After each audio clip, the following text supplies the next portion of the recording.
Dua at the start of the prayer after takbir. اللهم باعد بيني وبين خطاياي كما باعدت بين المشرق والمغرب.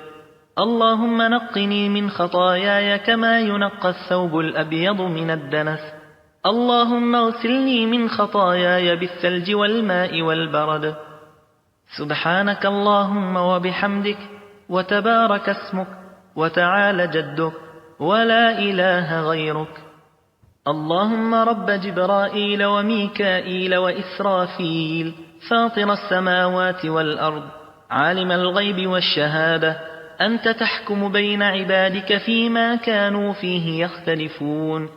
اهدني لما اختلف فيه من الحق بإذنك، إنك تهدي من تشاء إلى صراط مستقيم. الله أكبر كبيرا، الله أكبر كبيرا، الله أكبر كبيرا، والحمد لله كثيرا، والحمد لله كثيرا، والحمد لله كثيرا، وسبحان الله بكرة وأصيلا. أعوذ بالله من الشيطان من نفخه ونفثه وهمزه.